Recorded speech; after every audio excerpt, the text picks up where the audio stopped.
E aí, tudo bem? Então, diante da situação em que nós estamos vivendo no momento, as nossas aulas elas continuarão aqui através das nossas videoaulas e também das nossas aulas online, tá bom? Então, hoje nós vamos trabalhar agora nesse vídeo o capítulo do livro do Ético e também da Gramática, que chama-se Vozes Verbais. Tá? Então, você já pega o seu material, coloca aí do ladinho da mesa e o caderno principalmente, por quê? Porque eu vou querer que você faça as anotações, tá bom? Do jeito que a gente já vinha fazendo, porque uma forma, além de você aprender, uma forma também de você deixar tudo ali registrado, de facilitar ali na hora de estudar, tá bom? Então vamos começar. Então, nós vamos estudar as vozes verbais, sendo elas voz ativa, passiva e reflexiva, sujeito agente, sujeito paciente e também o agente da passiva, né? Que já vai estar incluso dentro da voz passiva. Lembrando que esse assunto, na verdade, é uma revisão.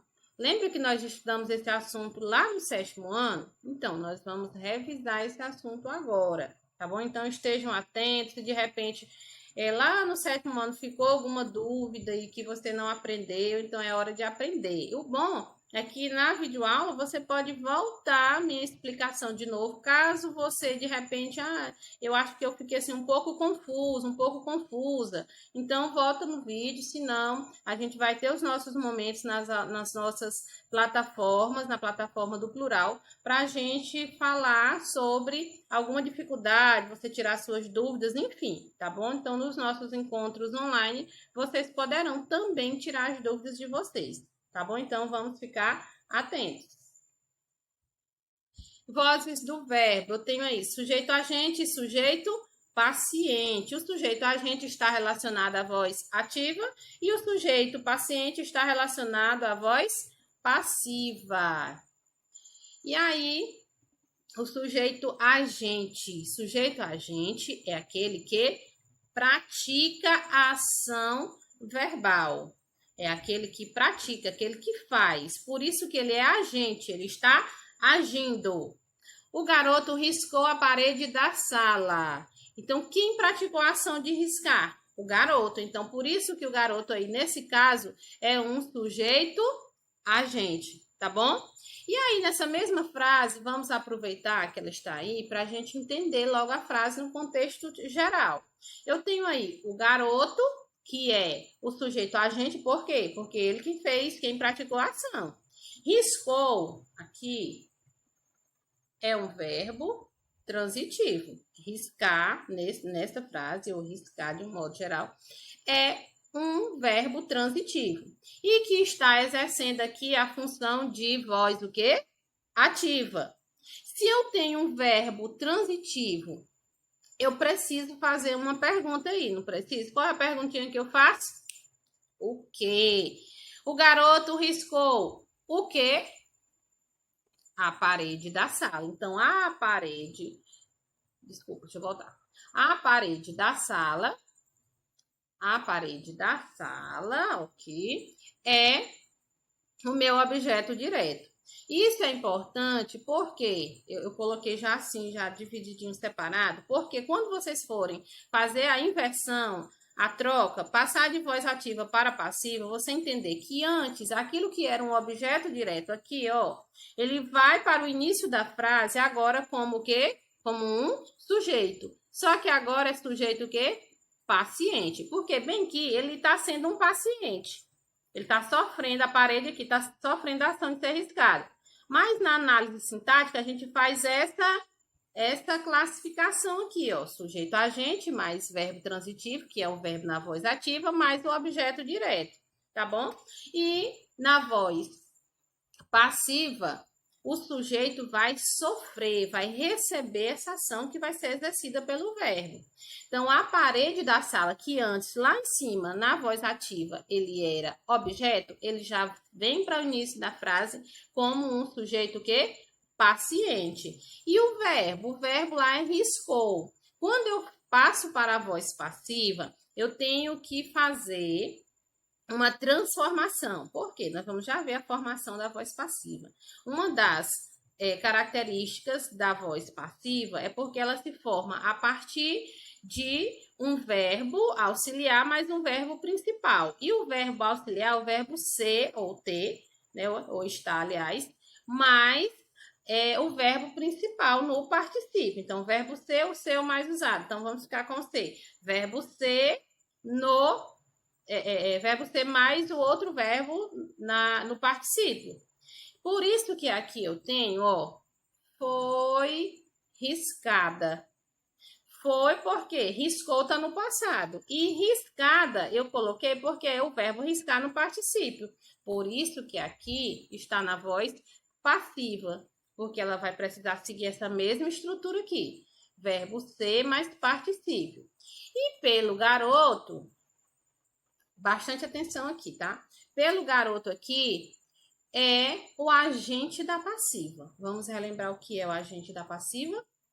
O agente da passiva é quem age, quem pratica a ação na voz passiva.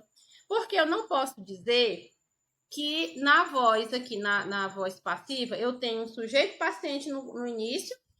Então lá no final eu tenho quem praticou a ação, então eu vou dizer que ele é um sujeito agente. Não vou dizer que ele é um sujeito agente. Porque numa frase, numa única frase, eu só posso ter, numa única oração, eu só posso ter um sujeito. E nessa frase aqui eu já tenho. Qual é? A parede da sala. E é o quê? Sujeito paciente. Então, professora, e quem praticou a ação? Também não é um sujeito? Não. Aqui na voz passiva, não. Por isso que ele recebeu esse nome. Agente da passiva. Foi quem agiu na voz passiva. Para eu não cometer esse erro justamente de dizer que eu tenho aqui um outro sujeito no final da frase. Não existe. Para cada oração só vai existir um sujeito. Seja ele simples, composto, indeterminado, oculto, ou até mesmo uma oração sem sujeito. Mas só vai existir um tipo de oração, um tipo de sujeito para cada oração. Tá bom? Então, aqui eu chamo de agente da passiva porque foi ele que agiu na voz passiva. E outra observação importante é que o agente da passiva, ele vem sempre introduzido por essa preposição aqui, ó, tá bom? Por ou pelo, tá bom? Pelo garoto, por você, por ninguém, por mim. Então, são essas expressões, essas preposições que vão vir logo antes aí do agente da passiva, tá bom? É uma dica até para que você possa identificar com mais facilidade, tá bom? Então, sujeito a agente. Eu coloquei aqui outros exemplos só para a gente ir relembrando e classificando. Ó, sujeito a agente, Júlio limpou a casa. Está, obviamente, essa frase na voz ativa, já que o sujeito é agente. Então, sujeito a agente implica necessariamente que o verbo esteja na voz ativa. Então, sujeito agente é igual a verbo na voz ativa, tá bom? Júlio limpou a casa. Quem praticou a ação de limpar? O Júlio, por isso que ele é um sujeito agente. Um sujeito paciente. A casa foi limpa por Júlio. Então, observem aí que agora eu tenho o sujeito paciente que implica dizer que esse verbo vai estar na voz passiva, o verbo desta oração. Tá? O verbo da oração que tem sujeito paciente vai ser um verbo na voz passiva. E aí, ó, foi limpa por Júlio. Lembra do por da preposição que vem antes do agente da passiva? Então, ela sempre vai aparecer antes do agente da passiva, ou pelo ou por.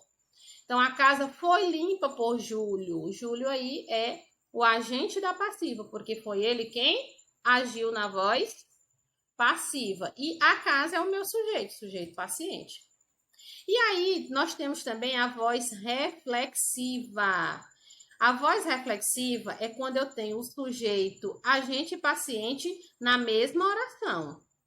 Professora, mas a senhora acabou de dizer que não vai existir dois sujeitos numa mesma oração. Não vai haver dois sujeitos. Um sujeito no começo e um sujeito no final.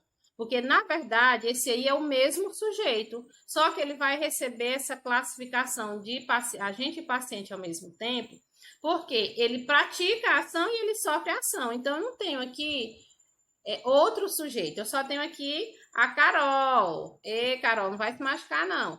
Carol machucou-se, tá? Então, machucar aqui nesse caso é um verbo que está na voz passiva, só que eu vou chamar de voz reflexiva, tá bom? Então, por que que é voz reflexiva? Porque o sujeito, ele praticou a ação e, ao mesmo tempo, ele sofreu.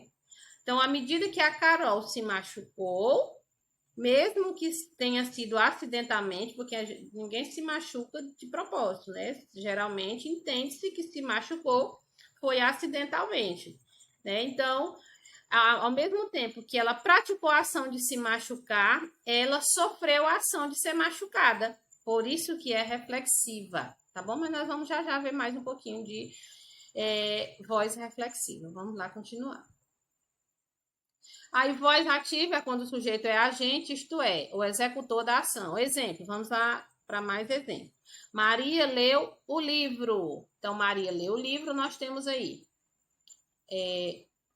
O livro é objeto direto, leu, verbo transitivo, e Maria, o sujeito. E aí, você observa que eu tenho aí Maria, sujeito, mas eu sei que sujeito aí, esse sujeito aí é um sujeito agente. Por que que é sujeito agente? Porque Maria praticou a ação de ler, tá bom? E o livro é o objeto direto. Por que que eu coloquei? Professora, por que você colocou o nome paciente logo aí embaixo? Esse nome paciente, na verdade, é só para você entender que aqui foi o livro que recebeu a ação de ser lido, tá? Mas eu posso só na hora da análise deixar o objeto direto, tá bom? Aqui foi só para você entender que o livro aqui, nesse caso, está sendo o paciente da ação. Por que ele está sendo o paciente? Porque ele sofreu, está sofrendo aí a ação de ser lida. Mas aí, nessa análise da voz ativa, só precisa você dizer sujeito agente, verbo transitivo que está na voz ativa e objeto direto, tá bom? Porque automaticamente nessa frase aí, o objeto direto já vai ser o paciente, já vai sofrer a ação. Então, não precisa dizer. Segue essa estrutura, sujeito, agente, verbo na voz ativa e objeto direto, tá bom? Vamos dar sequência. Voz passiva é quando o sujeito é paciente, quando ele recebe ou sofre a ação exercida pelo verbo. O livro foi lido por Maria. Então, observe aí que o livro agora, lá na frase não tinha colocado a observação paciente. Então, é porque quando eu faço a transformação, ele já vem para o início da frase como um sujeito o quê? Paciente, tá bom? Foi lido. Foi lido aí uma locução verbal, onde eu tenho o verbo ser, mais o particípio do verbo ler, lido. Ah, professora, vamos lembrar um pouco de particípio. Vamos. Particípio são aqueles verbos terminados em ado ou ido, tá bom? Mas nós temos também aqueles particípios que são chamados de particípios irregulares. Por que que eles são irregulares? Porque nós não usamos a terminação dele em ado e em ido, porque soa estranho, não fica legal. Aí existe uma segunda opção. Então, eu não vou dizer que o trabalho foi fazido pelo aluno. Fazido é uma expressão muito feia até para falar.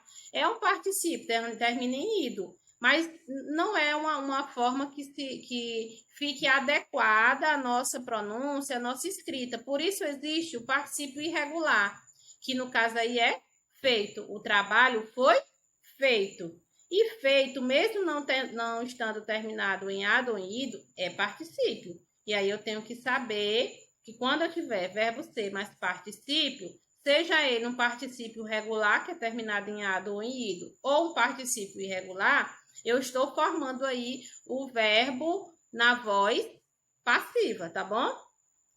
E continuando aqui a análise da frase, nós temos aí o agente da passiva, por Maria. Ó, aqui, ó, a preposição por, não esqueçam. O agente da passiva é quem pratica a ação na voz passiva, tá bom? E sempre vem antecedido por ou pelo. Continuando. Formação da voz passiva. É só para a gente revisar e relembrar mais ainda, ó. A voz passiva, ela vai se dividir em duas.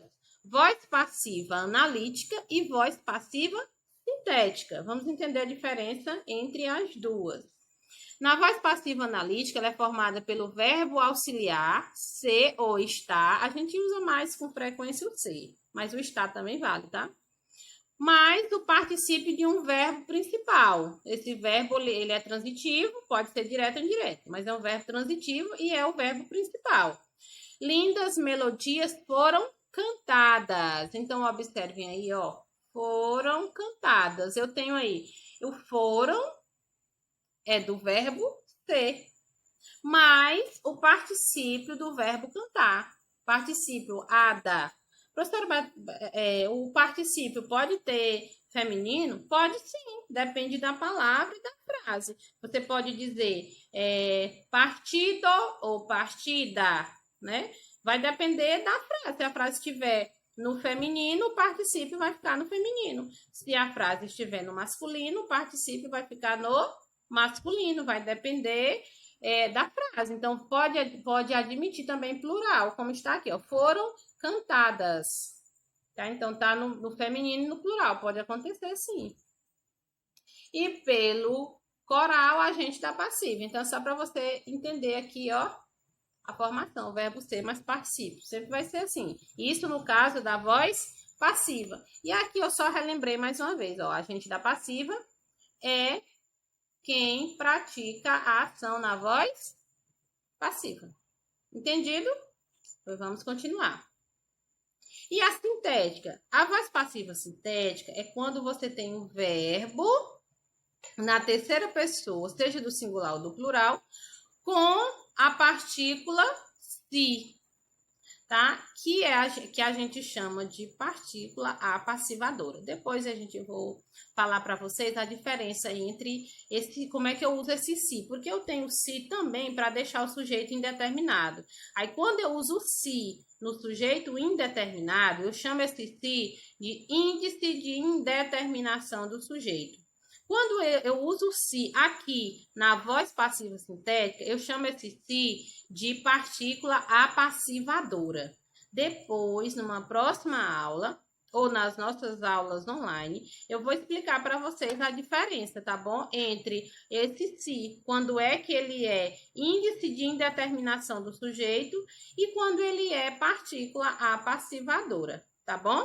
Então, vamos nos ater a essa informação que temos aqui, ó. Quando eu tiver o si, que vai ser uma partícula apassivadora, ou pronome apassivador, juntamente com o verbo na terceira pessoa, eu vou ter aí um verbo na voz passiva, o quê? Sintética. Então, verbo mais si, voz passiva sintética, tá bom? E lindas melodias seria quem? O sujeito. Aí, resumindo, eu coloquei aqui essa tabelinha para a gente entender, ó. A voz passiva vai se dividir em duas. Voz passiva, o quê? Analítica. E voz passiva sintética ou pronominal. Quando você ver esse nome pronominal, é a mesma coisa de sintética, porque depende muito. Tem livro que traz o nome sintética e tem livro que traz pronominal. E tem livro que traz os dois. Tá bom? É só para você entender, quando você vê, você saber que se trata da mesma coisa, tá? Então, nós temos aí verbo. Então, aí nós temos a voz passiva. A voz passiva, cadê? Analítica e a sintética pronominal. Aí nós temos na voz passiva analítica, verbo ser ou estar. Como eu disse, se você ver o verbo estar, não estranhe, que ele também, o verbo estar, mais o particípio do outro verbo, tá bom? Mas é muito mais comum a gente ver o verbo ser, mais o particípio, mais o agente da passiva. Então, essa sequência é a sequência que vai formar a voz passiva analítica. O bom humor é transmitido pelo ar. Então, nós temos aí, ó, é do verbo ser, tá bom? Então, é do verbo ser e transmitido o verbo na voz passiva, está no particípio, e pelo a é o quê? O agente da passiva. Então, nós temos aí nessa frase exatamente a mesma sequência que está em cima, ó. Verbo auxiliar, no caso aqui é o né? Que é do verbo ser. Particípio do verbo principal. Então, nós temos o verbo aqui no particípio. E pelo a, nós temos aqui o agente da passiva, tá bom? Então, essa sequência aí é o que me diz e caracteriza a voz passiva analítica.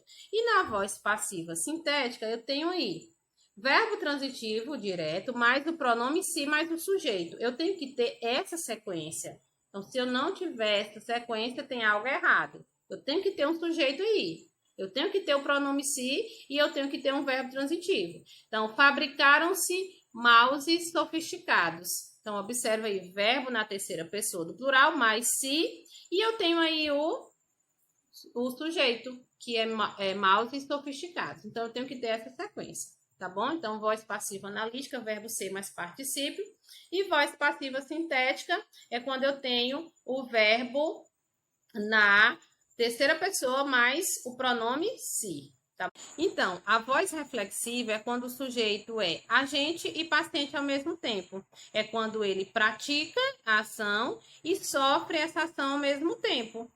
Pedro machucou-se. Então, Pedro praticou a ação de se machucar, mesmo que involuntariamente, que isso é geralmente não, sempre, né? Ninguém vai se machucar de propósito. Então, ele praticou essa ação e, ao mesmo tempo, ele recebeu, ele sofreu. Foi com ele mesmo fez, ele mesmo sofreu. Por isso que é reflexiva, vem de reflexo, tá bom? E uma observação bastante importante, ó. Ação recíproca e ação reflexiva, para que você não possa confundir. Na ação recíproca, há uma ação mútua, e na reflexiva, ela é individual. Ó, Paulo e Renata amam-se, ou seja, Paula ama Renato e Renato ama Paula. Então, aí uma relação de reciprocidade entre os dois. Se eu dissesse assim, uma frase, os irmãos abraçaram-se, né? Então, houve aí uma ação mútua. Um irmão que abraçou o outro irmão e vice-versa. O irmão se abraçou só, né? E aí é o que não acontece na ação reflexiva, ela é individual. Ó. O menino feriu-se, ele fez com ele mesmo praticou e ele mesmo recebeu a ação. Então estejam atentos para essa ideia de reciprocidade e ação reflexiva, para que você não confunda uma coisa com a outra, tá bom? E para finalizarmos a nossa aula, nós temos aí a nossa atividade. Eu coloquei tanto do livro do ético quanto da gramática, tá bom? E aí, em relação a essa organização que você vai fazer para responder essas tarefas, eu sugiro que você siga a mesma ordem que você estava seguindo. Você vai olhar o seu horário e vai montar o seu cronograma de realização das atividades de acordo com as aulas, tá bom? Para que você não acumule as suas atividades e que para ficar melhor, que, por exemplo, assim que você terminar de assistir essa videoaula, você já vai imediatamente começar a responder a tarefa, a responder as atividades. Porque aí, se surgir alguma dúvida, vai lá, retoma o vídeo, ouve de novo, vê de novo, tá bom? E eu desejo para vocês bons estudos, fiquem com Deus e se cuidem, tá bom? Beijo e até breve.